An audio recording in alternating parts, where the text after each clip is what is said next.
రెండే విషయాల్ని మనం గుర్తుపెట్టుకోవాలి. ఒకటి కాలము, రెండు ధర్మము. ఇవి రెండు కూడా రెండు కళ్ళు లాంటివి. భక్తితో కూడిన భయం ఉండాలి. ఈ రోజున అందరిలో కూడా భయంతో కూడిన భక్తి ఎక్కువైపోయింది.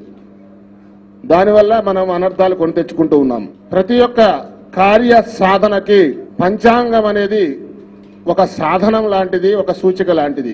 ఏ మతమైనా సరే ఆ మత ఆచారాలని బట్టి వారికి కొన్ని ప్రమాణాలు సూచించుకున్నారు కాలమాన ప్రకారం. కాలానుగుణంగా సంభవించేటటువంటి దుర్ఘటనలు గాని దుస్సంఘటనలు గాని ఏవైతే ఉన్నాయో వాటి యొక్క ప్రభావాన్ని తగ్గించుకోవడానికి ఏకైక సాధనం పంచాంగం.